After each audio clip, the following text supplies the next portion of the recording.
Imagine a Venn diagram, with three circles that on paper just have absolutely no business overlapping. I really want you to visualize this.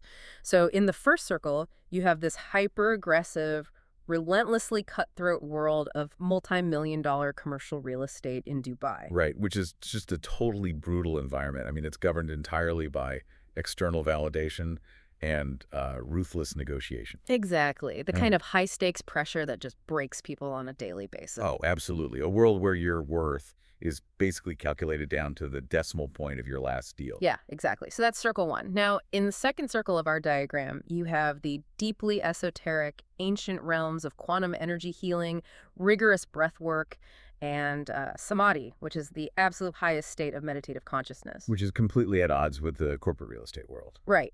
And then in the third circle, you have a relentless, back-breaking, profoundly soul-crushing 15-year struggle with absolute grinding poverty. Yeah, I mean, on paper, those three spheres simply do not intersect. They don't. The psychological profile you need to survive 15 years of near starvation is, well, it's rarely the same profile that negotiates $40 million hotel acquisition. Right. And it is almost never the same profile that spends hours deep in ancient yogic meditation. That sounds like, the premise of a fiction novel. It really does sound made up. But this is not fiction. This is an actual, documented, lived experience, and it's the entire focus of our deep dive today. It's an incredible story to unpack. It really is. We are taking a deep dive into this extraordinary, completely raw, and unpublished autobiographical audio recording. So the author is a man named Osman. He's a 57-year-old entrepreneur, a master-level bioenergy healer, and an advanced yogi. And he's got quite a following now, right? Yeah, to his growing online community, he is known as the Blind Muslim Yogi. And as the name suggests, Osman actually lost his eyesight gradually. He went completely and permanently blind in May of 2023. Wow, which just adds a whole other layer to this. It really does. So today we're going to unpack his incredibly nonlinear, chaotic, and, profoundly inspiring life story. We want to explore exactly how his sheer tenacity bridged this unbelievable gap between extreme material wealth and deep spiritual enlightenment. I think the context of this source material is super vital to understand before we dive in. Like, this isn't some polished corporate memoir written by a ghostwriter. Right, it's very raw. Exactly. It is a deeply personal, unfiltered audio file that Osman recorded specifically to be transcribed about the author section of his upcoming books. And he recorded it on a very specific day, didn't he? He did. He hit record on May 21st, 2026. He chose that specific date very deliberately because it was the 12th birthday of his youngest daughter. Oh, wow. Yeah, and as you comb through the intense timeline of his history, you quickly realize that this child has been like the single most stable force in what is otherwise an absolute roller coaster of a life. So as we navigate this unbelievable life story together, I really want you, the listener, to reflect on your own definitions of success, of failure, and of what true resilience actually looks like. Because, Osman's story is going to break pretty much every conventional mold you hold. It definitely broke mine when I first heard it. Right. So let's start right there. With that anchor you mentioned, the recording begins as this profound tribute to his 12-year-old daughter. He describes this incredibly vivid, visceral memory of holding her when she was just an infant. And the way he describes it is so intense. Yeah, he talks about feeling a literal pulse of love. Not a metaphorical feeling, but an actual emotion pulsing physically from her chest into his. In a life he frankly describes as having zero stability, he grounds himself with a simple weekly phone call to this daughter. Who currently lives with her aunt and uncle in Morocco, right? Exactly. That phone call is his true north. The psychology and the neurobiology of having a North Star like this is fascinating. But we often have this misguided assumption that high-achieving entrepreneurs or highly advanced spiritual practitioners operate as these impenetrable islands of self-sufficiency. No, definitely. Like, they don't need anyone. Right. We think they don't need anchors because their minds are just so strong. But the human nervous system is fundamentally wired for connection. So that pulse he felt, that was biological? Yeah, what Osman experienced with that pulse of love was the establishment of a profound, secure attachment. It's a baseline of neurological safety. Wow. Despite his massive commercial real estate deals in Dubai or reaching the absolute outer limits of yogic practice, His grounding mechanism isn't a mantra or a massive bank account. It is pure, uncomplicated love. It tethers him. Exactly. It tethers him to the physical world when everything else around him, from his marriages to his finances to his physical health, is in total upheaval. And tethering is really the perfect word because we see him actively seeking anchors elsewhere, too. He brings up a deeply psychological anchor in the form of numbers. Ah, yes, the numerology aspect. Right, so he highlights the numerological significance of his birth date, which is November 1st, 1968. He zeroes in on the numbers 111 or 111. And then he notes that the year 68 connects mathematically to the numbers 7, 8, and 6. Which is very specific. It is. He points out that 786 holds deep, pervasive cultural significance in Islam, which is the religion he ultimately chose to practice after this vast, decades-long spiritual search. Yeah, that combination of numbers, 786, is widely used across South Asian and Middle Eastern Islamic cultures. Yeah. It's basically a numerical representation of the opening phrase of the Quran, dedicating actions to the compassion and mercy of the divine. Right. So for Osman, seeing this numeric sequence embedded in his own birth date serves as a profound confirmation of his path. Okay, I have to push back here for a second. Let's unpack this, because I know you, listening to this, might be having the exact same skeptical reaction I had when I first heard the tape. It's a common reaction. Right. I mean, if you are a brilliant, hyper-rational business mind capable of structuring massive international commercial real estate deals, and you have mastered highly disciplined ancient sciences of meditation, why are you hung up on numbers like 111 and 786? It seems contradictory. It does. Doesn't that sound a bit like superstition? It feels out of character for someone so analytical. It's a completely natural skepticism to have, but you really have to look at the mechanism of meaning-making here.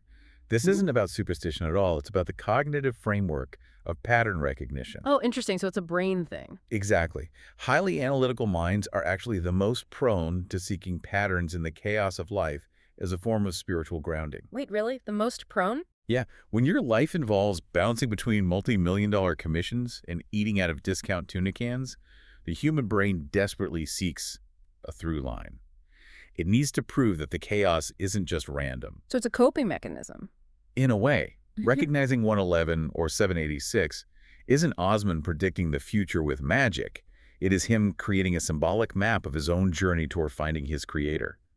It provides an underlying architecture of order to a life that practically defies all logic. That actually makes perfect sense when you frame it as architecture rather than, like, magic. He even explicitly mentions in the recording that he isn't a numerologist, but that the patterns simply fascinate and comfort him. Right, it's a personal comfort. But here is the most critical part of his childhood. The most important number in his early life wasn't 111 or 786, it was the number 8. Yes, the spider story. Exactly. And this brings us to what I believe is the foundational bedrock story of his entire psychological makeup. So, when he was about 7 years old, he was severely struggling with his multiplication tables. Which is pretty normal for a 7-year-old. It is, but he felt totally defeated, inadequate, and like he was failing. So his mother sat him down and told him a story about a spider. A classic fable, but used so effectively here. Yeah, so the mother explained that this spider was trying to connect its silk to a particularly difficult branch. The spider tried, and the wind blew it away. It tried again and missed. It failed 7 distinct times. 7 failures. Right. It was only on the 8th grueling attempt that the spider finally secured the web. So his mother looked at him and basically said that as a human being, with all his cognitive advantages, he must at least be better than a simple spider. That's a high bar to set for a kid. Right.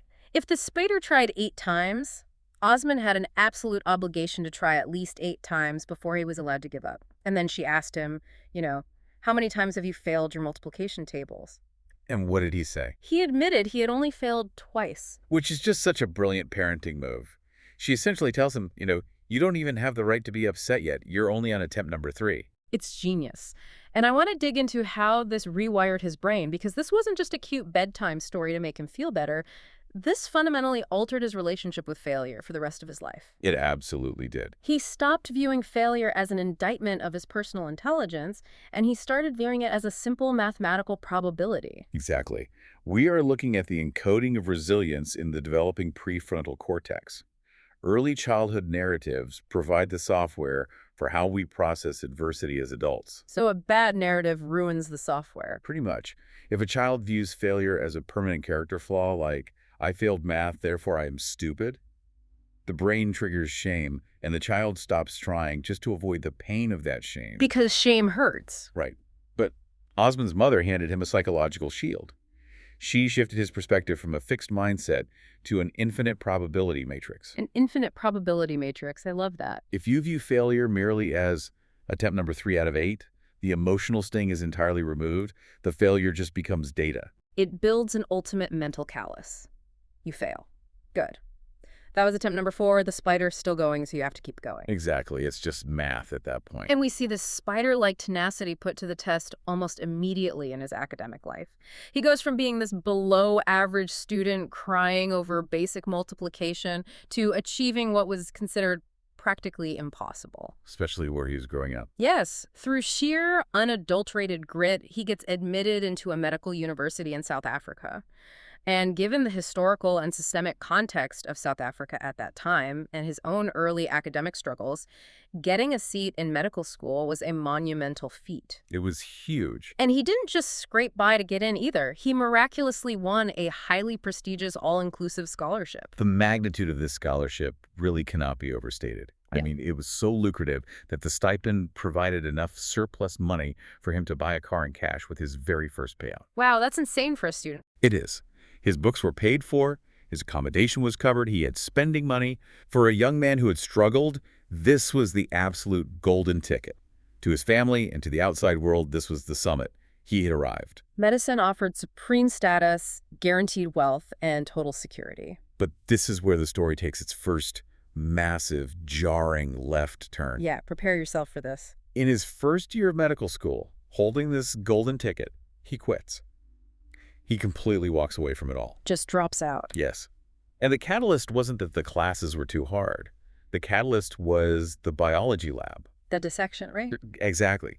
He was required to dissect a rat, and looking down at that animal and realizing that he would eventually be required to cut into human cadavers, it just deeply repulsed him. He couldn't stomach it. He viewed it as a profound desecration of the physical body. He literally went to his mother and said, "If I can't stand the blood of a rat, how am I going to cut into humans?" It is incredibly rare to see someone walk away from that level of guaranteed prestige. It really is. And this introduces a critical psychological and spiritual concept, which is the conflict between intrinsic and extrinsic alignment. Okay, break that down for us. Well, extrinsically, on the outside, medicine was the perfect path. It offered everything society tells us we should want. But intrinsically, his internal moral compass, his spiritual sensitivity, and his soul were violently rejecting the day-to-day physical reality of the work. The actual act of doing it felt wrong. Right. You have to understand, for someone who is already naturally attuned to bioenergy, which we will see develop later in his life, the idea of mechanically slicing into flesh felt like a violation of the sacred architecture of life. Let's put this in perspective for a second. Imagine you were holding a winning lottery ticket. You fought your whole life to get the money to buy this ticket. You look at the winning numbers, you look at the prize, and then you tear the ticket into tiny pieces simply because the texture of the paper feels wrong against your fingers. That's a great analogy. That is effectively what he did. It's the ultimate analogy of climbing the wrong mountain. You can be a world-class climber, you can exert the effort to reach the absolute summit, but if you look around and the view makes you physically sick, the entire climb was worthless. And walking back down that mountain takes far more courage than staying at the top in misery. Because when you walk down, everyone calls you crazy. Oh, I'm sure his family was stunned. Definitely. So he pivots, he looks to the law. His father was involved in the legal profession, so Osman figures maybe it's in his genetics. He decides to catch up on the 3 years of time he feels he lost by going into medicine. And his strategy for this is punishing. Very punishing. He works in private law firms during the day while studying his rigorous law curriculum simultaneously at night, and he is brilliant at it. He states that the law fit his mind like a hand in a glove. But wait, because the pattern repeats itself here. He gets into private practice, he excels, and then he quits again. Why? Because his intrinsic moral compass flares up again. He realizes that as a defense attorney, he is fundamentally opposed to using his brilliant legal mind to defend criminals and keep guilty people on the streets. He just cannot stomach the ethical compromise. Right. So, seeking a way to practice law without the moral compromise of defense work, he pivots once more, this time to the public prosecution side. Which makes sense on paper. It does. He secures a highly coveted, highly competitive Justice Department training program. This is the holy grail of legal security in that system. It comes with a guaranteed steady salary, comprehensive medical insurance, a housing subsidy, and a clear guaranteed path for career advancement. It is ironclad security. And yet he still felt entirely unfulfilled. The work didn't resonate with him. And I want to pause here to really illustrate the sheer horsepower of his intellect, because it makes his dissatisfaction even more profound. It really highlights the contrast. Yeah, he describes this incredible moment during his legal and academic journey where he was facing an 800-page analytical chemistry exam. He hadn't attended the classes. He had exactly 48 hours to prepare. That's just terrifying. Right. Now, analytical chemistry is notoriously brutal. It is dense, complex, and unforgiving. Osman locks himself down, studies for 48 hours straight, and completely breezes through it. He passes. Incredible. He had the cognitive capacity to conquer absolutely any system he was placed in. That is the perfect distinction to make.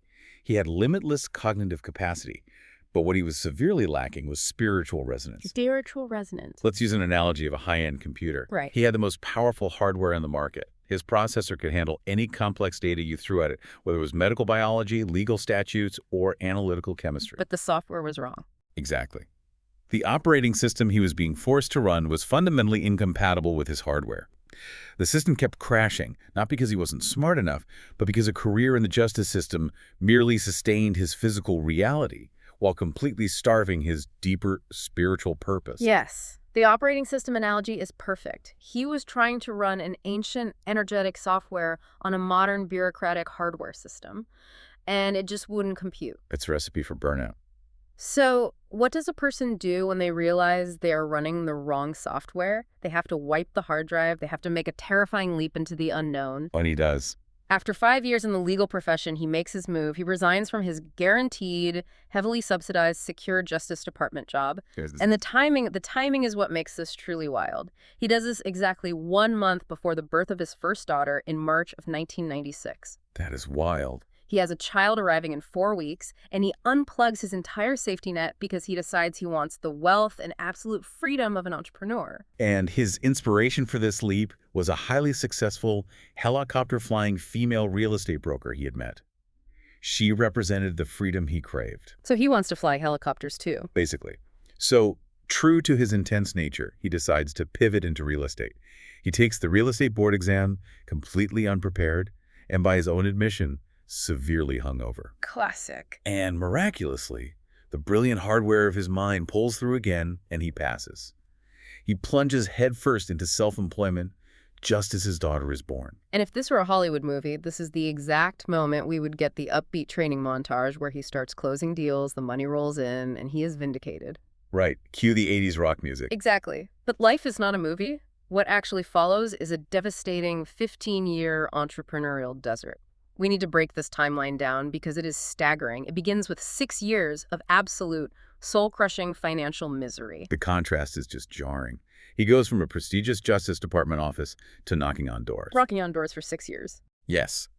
He is selling anything he can get his hands on: vacuums, cutlery sets, cheap toys, and pizzas. He is walking door to door, facing constant rejection, and earning well below the country's lowest paid employees. He can barely keep the lights on. But there is a massive, incredibly important paradox embedded in this period of abject poverty. This is the part that really stopped me in my tracks when I first heard it. Same here. Despite the grinding poverty, despite the intense stress of struggling to pay rent and put food on the table for his new family, Osman notes that he felt an undeniable, profound inner peace and happiness. A happiness that was completely absent when he was a prestigious, well-fed legal intern. Exactly. How does that make any sense? How do you earn pennies selling toys and feel ecstatic, but you are on track to be a wealthy lawyer and you feel miserable? It makes perfect sense when you return to the concept of alignment. The struggle he was experiencing in door-to-door sales was a struggle he chose willingly. It was a friction of his own making, in pursuit of a life he actually wanted. Ah, so choice is the key factor. Definitely. The comfort he experienced in the Justice Department was a comfort dictated by societal expectations. When you choose your own struggle, the hardship is infused with meaning. When comfort is forced upon you in a cage, even a gilded cage, it feels like suffocation. That's a powerful way to put it. The door-to-door sales, the constant cold calling it, required a terrifying level of vulnerability and human connection. It stripped away his ego, and in that raw, egoless state, his intrinsic operating system finally felt free. The soil was finally right. Even if it was completely dry at the moment, he was just waiting for the rain. And that rain eventually came in the form of an audio cassette. Right. During this brutal 6-year grind, he managed to get his hands on Tony Robbins' 30-day cassette course. He turned his car into a rolling university. Which is such a common trait of successful entrepreneurs. He would listen to these cassettes endlessly while driving between humiliating rejections, just absorbing the concepts of neuro-linguistic programming, state change, and absolute ownership of his mindset.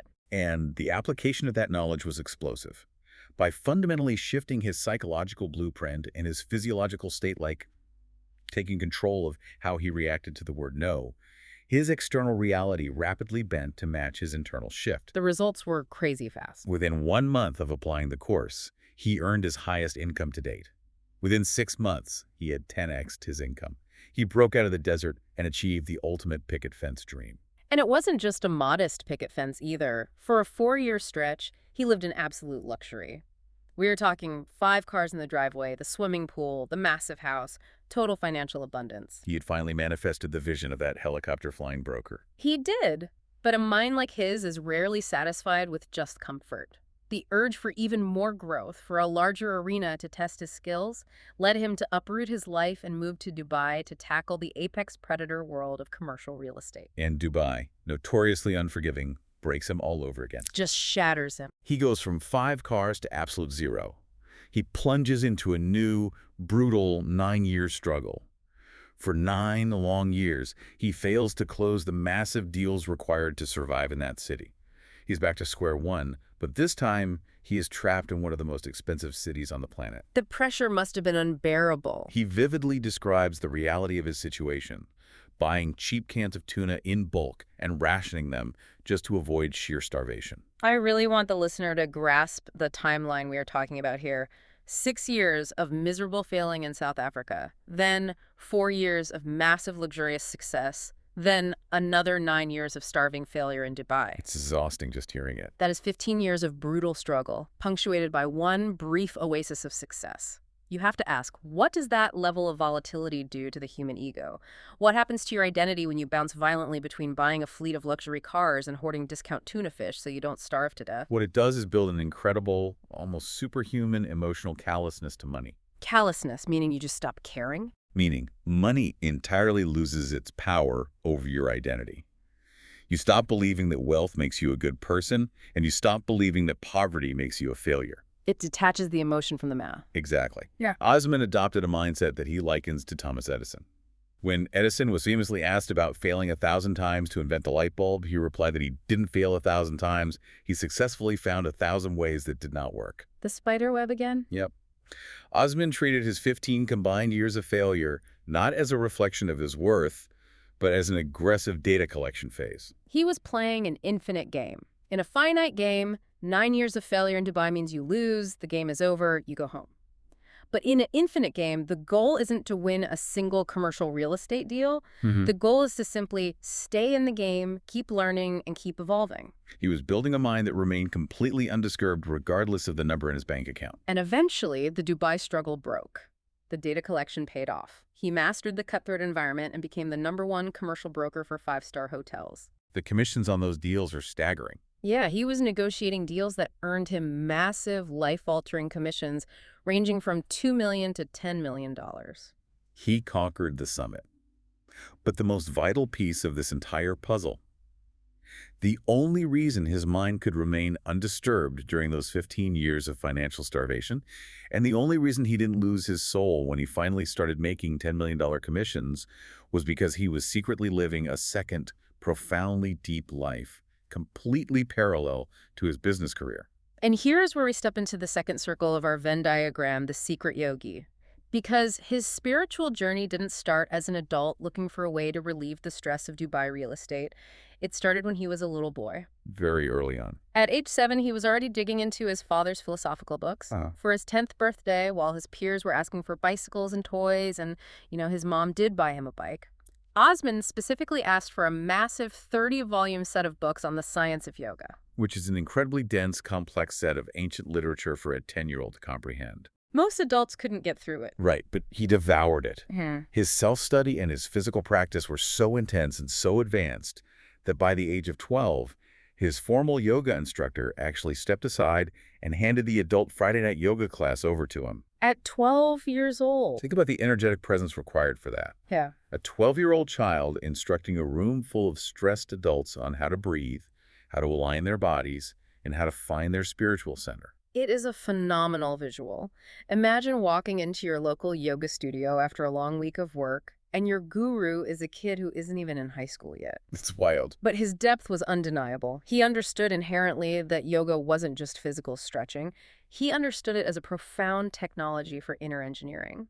And this lifelong dedication culminated in a massive milestone at age 19. The Samadhi experience. Yes, he attended a spiritual retreat where he learned a specific walking mantra. And he didn't just practice it casually, he practiced it with terrifying intensity, maintaining the mental count of the mantra every single waking hour until he actually attained samadhi. We really need to explain exactly what Samadhi is because it is the absolute pinnacle of the yogic path. Yeah, let's break that down. Samadhi is a state of deep meditative consciousness where the illusion of the separate self completely dissolves.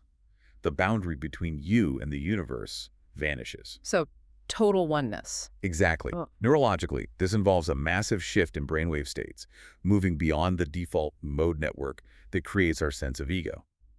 Energetically, it is an influx of frequency that the physical body is often entirely unprepared to handle. And that's what happened to him, right? Yes. When Osman hit this state at 19, the experience of pure, non-dual bliss was so overwhelming that his physical nervous system essentially short-circuited. He physically collapsed and fell completely unconscious in his bedroom. It's the equivalent of running 1,000 volts of electricity through a wire built for 100 volts. The body literally has to shut down to process the sheer magnitude of the spiritual awakening. It's a staggering achievement for a 19-year-old. And as he grew older, this spiritual evolution didn't slow down, it fast-forwarded. He was operating on such a high, rapidly shifting frequency that it fundamentally altered his social reality. And this is where we have to talk about his relationships, because he openly admits that his rapid spiritual growth contributed to 6 divorces. Yes, he notes that he went through 6 marriages, and importantly, he states that he initiated every single one of the divorces as he continuously outgrew the energetic alignments of the relationships. Okay, I have to stop and push back here, because any listener hearing that a guy has been divorced 6 times and claims it's because his spiritual frequency was too high is going to naturally roll their eyes. Oh, absolutely. It sounds like a cop-out. Right. We have to ask the hard question. Is fast-forwarding your spiritual growth a valid, genuine reason for 6 divorces? Or is that a highly sophisticated, spiritualized defense mechanism for someone who is simply impossible to live with? It is entirely necessary to view a claim like that with critical scrutiny. Mm-hmm. It is very easy to use spirituality as a shield for emotional unavailability. It's extremely easy. However, what gives Osman's account credibility here is his absolute lack of blame toward his partners. He takes full, unmitigated responsibility. He never claims his wives were unspiritual or at fault. He speaks glowingly of them. He explicitly states that the problem, the variable that kept changing, was always him. Right. He isn't saying they couldn't keep up. He is saying, I became a fundamentally different person. Exactly. When you are engaged in an intense, obsessive daily spiritual practice, and later in life, he dedicates 10 to 12 hours a day, sometimes up to 18 hours, to breathwork, meditation, and bioenergy manipulation. You are literally rewiring the neural circuitry of your brain. You perceive reality differently. Your values shift entirely. If you are changing your fundamental operating system on a yearly or monthly basis through intense practice, the social and relational structures that were built on your old operating system simply cannot hold the weight. They just break. It is the tragic, lonely cost of rapid, deliberate evolution. He had to keep walking away. And the only relationship that could withstand that constant shifting, the only anchor that never broke, was that unconditional love for his daughter. She remained the constant. which brings us back to the anchor. Exactly. But this lifelong, obsessive study of yoga and energy wasn't just a philosophical pursuit that cost him his marriages. It eventually became a literal matter of life and death for his own physical body. This brings us directly to the intersection of his corporate life and his spiritual life. The physical toll of the corporate world. Yes. At age 38, despite his advanced yoga practice, the massive, crushing stress of his high-stakes business environment finally caught up with him in a catastrophic way. He suffered 3 major heart attacks. Yeah. And he was given a grim prognosis.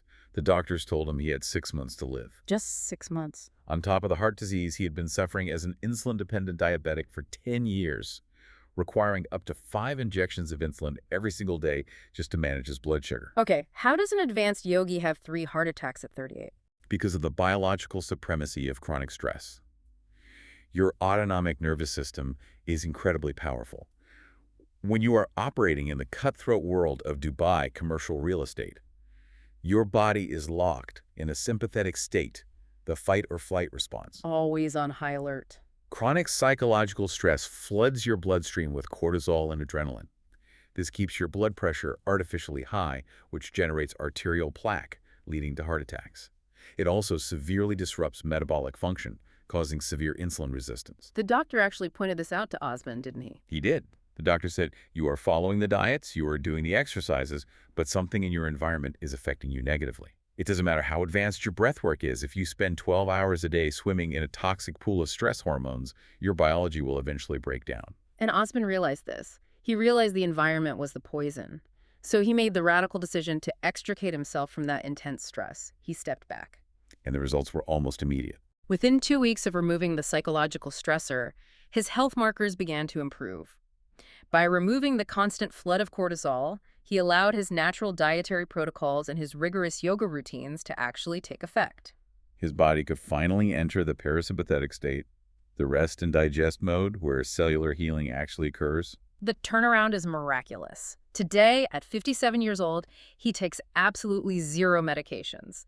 He is entirely free from insulin injections. His heart is functioning perfectly. And, incredibly, he states that using these exact protocols, he even healed his own massive brain tumor. It's staggering. He essentially reverse-engineered his own terminal biology. And this profound self-healing catapulted him into his current identity. He didn't just heal himself, he realized he could heal others. He evolved into Osman, the Blind Muslim Yogi, a bioenergy healer operating at a literal master level. After 50 years of intense, rigorous practice, he developed telepathic healing capabilities. Now, the word telepathic immediately sounds like science fiction. But Osman is deeply adamant about emphasizing the scientific nature of his work. He explicitly rejects the idea of magic or mysticism. He grounds his entire healing methodology in the recognized principles of quantum physics, and specifically quantum entanglement. Let's break down exactly how that mechanism works, because I want the listener to really understand the how behind this. How does quantum entanglement apply to healing a human body across the globe? Right, so in quantum physics, entanglement is a phenomenon where 2 or more particles interact in such a way that the quantum state of one particle is deeply tied to the state of the other. They're linked. Linked completely. If you change the spin of particle A, particle B instantly changes to match it, even if particle B is 1,000 miles away. They operate outside the standard bounds of localized space and time. Okay, so how does that translate to bioenergy? In the realm of advanced bioenergy healing, the theory is that human consciousness and the bioenergetic field, which is the blueprint of the body, are not strictly confined inside the skin. So if the physical body is a house, the bioenergetic field is the architectural blueprint used to build the house. Exactly. Modern medicine tries to fix the house by nailing new boards to the physical structure, like giving pills or doing surgery. Osman's approach is to access the blueprint itself. Wow. Because he has spent 50 years refining his own energetic frequency, he is able to entangle his consciousness with the energetic blueprint of a patient, regardless of physical distance. If he corrects the energetic blueprint, the physical house, the cells of the patient's body, naturally reorganizes itself to match the corrected blueprint. That is a brilliant way to explain it, and the results he reports are astounding. He states he has a 90% success rate, specializing particularly in critical care, recovery, and terminal illnesses. And he's very clear that he offers these services strictly to complement modern medical care, never to replace it. Yeah, that's an important distinction. He tells a story about curing a Russian woman who had suffered from chronic, debilitating arm pain for 34 years. He connected with her energy, corrected the flow, and cured a 3-decade-old pain in a single session. And at the exact time he recorded this audio file, he mentions that he is currently in the middle of a grueling 100-day remote healing protocol for a dear friend who is lying in an ICU bed with a collapsed kidney and a failing heart. That sounds intense. It is. He's utilizing all of his mastered energy to sustain his friend's blueprint while the doctors work on the physical body. And remarkably, he does 90% of this work completely for free. It is the absolute culmination of his life's work. But this brings us to the most profound and frankly heartbreaking irony of his entire story. The blindness. Yes. Here is a master energy healer, a man who cured his own terminal heart disease, a man who dissolved his own brain tumor, a man who can cure chronic pain across the globe. Yet he could not stop the deterioration of his own eyes. It's a profound irony. The process was gradual. He notes that his doctors ran every conceivable test. It took 6 months for the vision in his first eye to fade to black. It took another 1.5 years to lose the second eye. And in May of 2023, the man who spent a lifetime visualizing energy went permanently, completely blind. The symbolic weight of that is immense. For a master of the yogic sciences, the loss of physical sight is not an ending. It is an ultimate forcing function. How so? It forces a total, non-negotiable reliance on the inner eye, the Ajna chakra, the center of intuition. He spent 50 years mastering quantum energies while still relying on the physical world. The blindness stripped away the final physical crutch. So his brain rewired again. Exactly. When the visual cortex of the brain stops receiving optical input from the eyes, the brain doesn't just leave that massive processing power idle, it reallocates it. His ability to sense energy, to visualize the quantum blueprints, likely expanded exponentially because his brain was no longer distracted by the illusion of physical light. And what's fascinating is how he addresses this in his modern content. He mentions that in his videos today, he deliberately describes things using the language of someone with eyesight. He talks about colors and sights because, as he points out, he had perfectly normal vision for 54 years of his life. Right. He knows what the world looks like. He does. And despite being completely blind, his daily discipline puts sighted people to shame. We have to talk about how he manages his time because he literally bends it. His routine is extreme. Yeah. He's completely blind, yet he maintains a staggering level of physical fitness. Tell them the numbers because it's crazy. He executes 5,000 crunches, 500 push-ups, and 1,000 squats to maintain his physical vessel. Every day. Yes.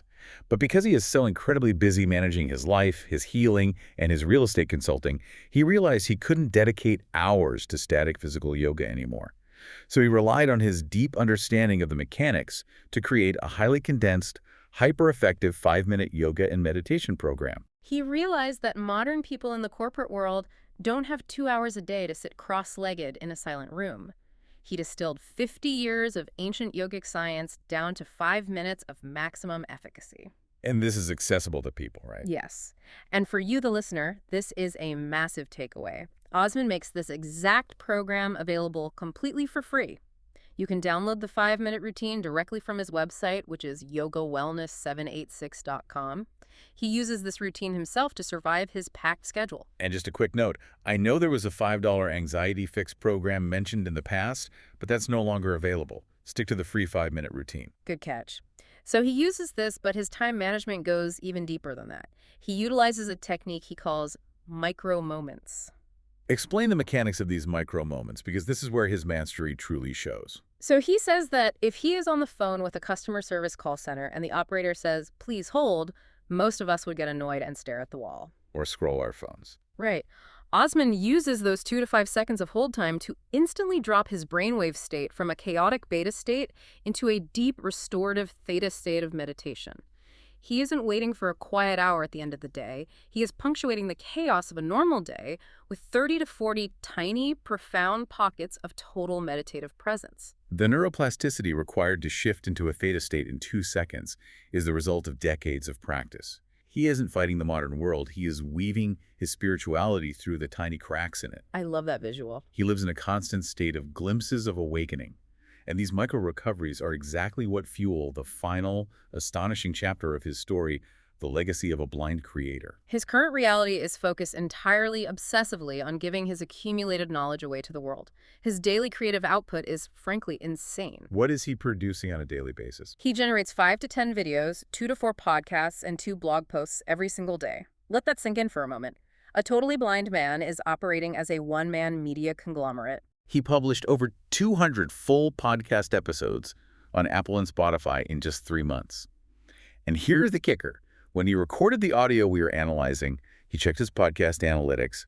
He had exactly 1 subscriber. 1. And that subscriber was himself. It's unbelievable. He had also uploaded over 950 YouTube videos at that point, and he was thrilled to announce he had just recently hit 45 subscribers. 950 videos for 45 people. To the algorithm, to modern society, that is a failed YouTube channel. But how does Osman view it? He views it exactly like the spider. This is where the story comes full circle. He failed 7 times at math. He failed for 15 years in the desert of business. Now, he has 950 videos and 45 subscribers. You don't see it as a failure? No. He sees himself as just being on attempt number 7. He knows the web will eventually hold. He actually looks to Joe Rogan's early struggles as a mentor figure for this phase of his life. Oh, Rogan talked to an empty room for a long time. Exactly. Rogan sat in a room talking to a camera for years to an empty audience, making absolutely no money, driven purely by the passion to have conversations and share ideas. Osman adopted that exact same ethos. He bypassed the ego completely. He doesn't care if 45 people are watching or 4.5 million. He is building an archive of electronic posterity. He is focused on accessibility. He is publishing books and pricing them deliberately at $5. He explicitly states that $5 is the cost of a single cup of Starbucks coffee. Which is brilliant pricing. It is, because his goal is not to maximize profit. His goal is to completely remove the financial barrier to entry while retaining just enough monetary value so that the reader commits to reading it and doesn't dismiss it as free junk.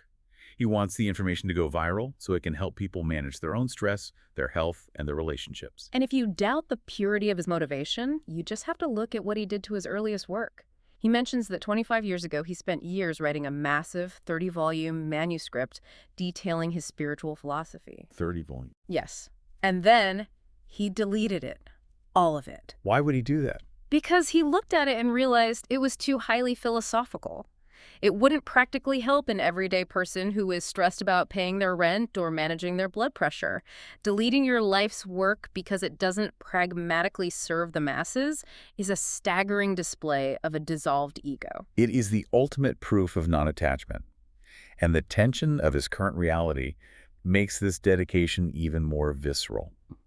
We have to contrast his current financial situation with his potential. The contrast is mind-blowing. He admits openly in the recording that right now he struggles to pay his basic rent.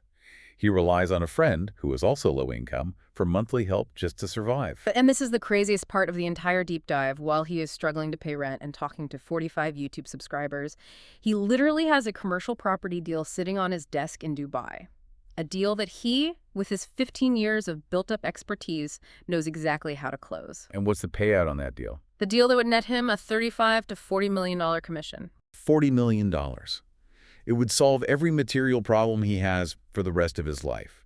But he absolutely refuses to divert his attention back to the cutthroat world of real estate. He just won't do it. He will not compromise his time. He has made his ultimate choice. He could make $40 million tomorrow by feeding the corporate machine.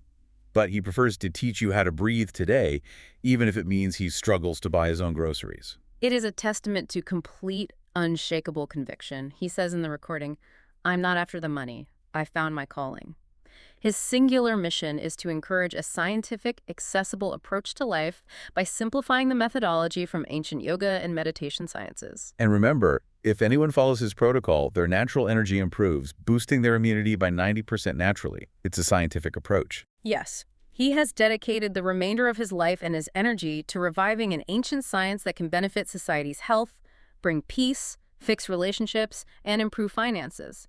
And if you, the listener, want to dive into these teachings and support his mission, you can actually listen to his podcast on both Apple Podcasts and Spotify simply by searching for The Blind Muslim Yogi. And he also has a Patreon, right? Yes, you can access his Patreon channel for live daily video lessons and one-on-one consultations, which are his only paid services. But he stresses that he doesn't withhold the core information. All the relevant techniques are completely free on his YouTube channels. So definitely follow his podcast channel on Spotify or like and subscribe to his YouTube channel to help him achieve his mission. To truly synthesize this entire deep dive, Osman's life serves as the ultimate proof that the path to success and enlightenment is absolutely not linear. Far from it. It is a deeply messy, highly chaotic, intensely human blend of relentless trial and error. It is about deep, uncompromising spiritual searching. Above all, it is about having the sheer guts to walk away from the mountaintop if the air up there doesn't feel right to your soul. He walked away from the prestige of medicine. He walked away from the absolute security of the Justice Department. He walked away from relationships that no longer aligned with his evolution. And now, blind but seeing clearer than ever, he is walking away from a $40 million real estate deal to record podcasts for 45 subscribers because he finally truly knows exactly who he is. Which leaves us with a final provocative thought for you to mull over as we end this deep dive. We live in a modern culture that is entirely obsessed with life hacks. We want the shortcut to everything. Exactly. We want the overnight success, we want the 30-day program to enlightenment, or the quickest route to our first million. But I want you to consider the timeline of Osman's life. Consider the 50-year timeline of rigorous daily practice it took for him to master energy healing. 50 years. Consider the brutal 15 years of near starvation it took him to master the business world. What if the current struggle you are facing, the frustration that is making you want to quit today, isn't a sign that you are on the wrong path? What if it is simply the necessary friction required to build your own 50-year masterpiece? The next time you fail, the next time you feel like the world is pushing you down and nothing is working, I want you to ask yourself a very simple question. Are you actually defeated, or are you just the spider on attempt number 7? Thank you so much for joining us on this incredible deep dive. Go visit yogawellness786.com, carry that 2-second meditation trick into your next frustrating phone call, and remember that diagnostic X-ray machine of life, it's okay if it's murky. The most profound work is always done in the dark anyway.